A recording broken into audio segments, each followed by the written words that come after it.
Assalamualaikum warahmatullahi wabarakatuh. Perkenalkan, nama saya Eka Fitriani, Stambuk L1A11949. Mengenai pengenalan alat reproduksi jantan dan betina pada sapi. Masuk pada organ reproduksi betina. Pada jenis ternak sapi betina memiliki dua jenis organ reproduksi, yaitu organ reproduksi ternak sapi betina yang belum pernah melahirkan dan juga ternak sapi betina yang sudah pernah melahirkan. Untuk gambar di sebelah kanan merupakan organ reproduksi ternak betina yang belum pernah melahirkan, sedangkan yang di bawah merupakan alat reproduksi ternak betina yang sudah pernah melahirkan. Kemudian selanjutnya masuk di bagian ilustrasi anatomi reproduksi sapi betina. Nah, untuk susunan anatomi alat kelamin betina diantaranya yang pertama itu masuk ke alat kelamin utama, yaitu gonad atau ovarium. Kemudian saluran reproduksi yang terdiri dari tuba fallopi, uterus, serviks, dan vagina. Kemudian alat kelamin luar yang terdiri dari vulva dan juga klitoris.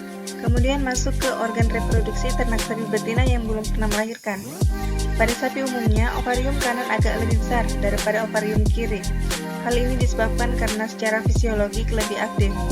Bisa dilihat pada gambar, ovarium secara normal terletak pada perbatasan cranial ligamentum lata uteri pada bagian ventrolateral pelvis dekat ke gerbang dalam pelvis.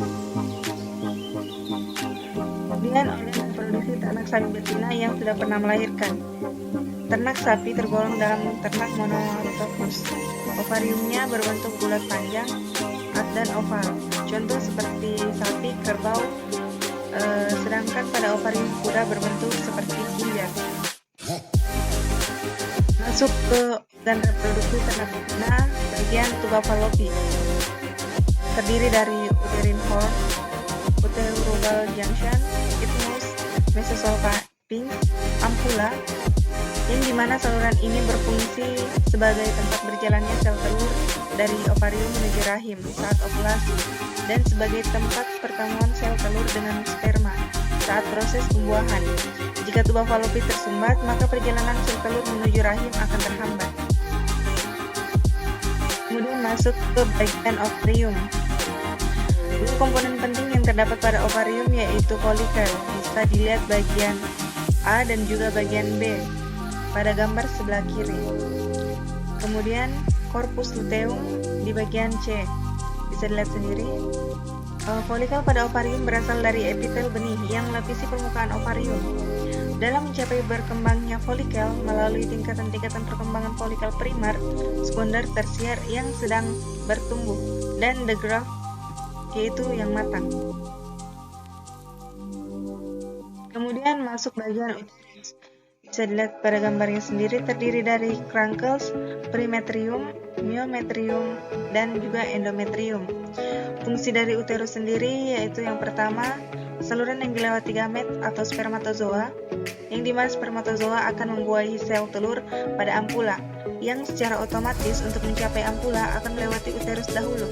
Kemudian juga sebagai tempat terjadinya implantasi.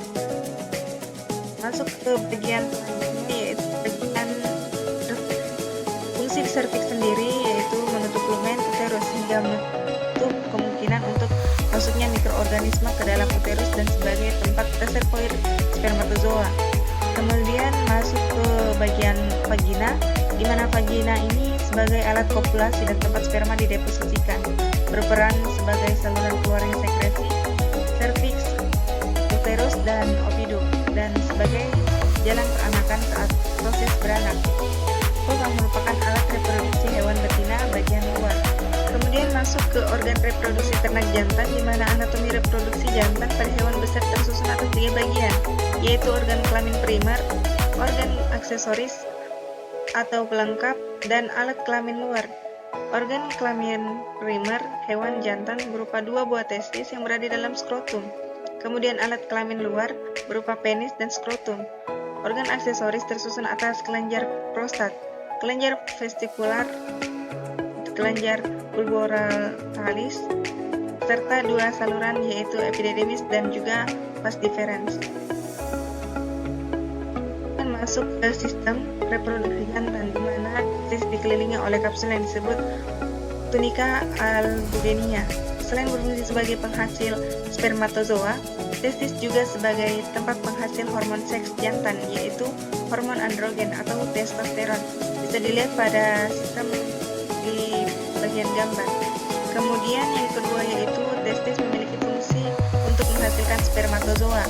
Meskipun terdapat variasi dalam ukuran, bentuk, dan lokasi di antara spesies, testis memiliki struktur yang sama. Tubulus seminiferus merupakan bagian berliku yang menempati bagian terbesar dari testis, merupakan tempat produksi spermatozoa. Itu saja presentasi yang bisa saya bawa, dan lebihnya mohon dimaafkan. Wabillahi taufiq wal hidayah. Wassalamualaikum warahmatullahi wabarakatuh.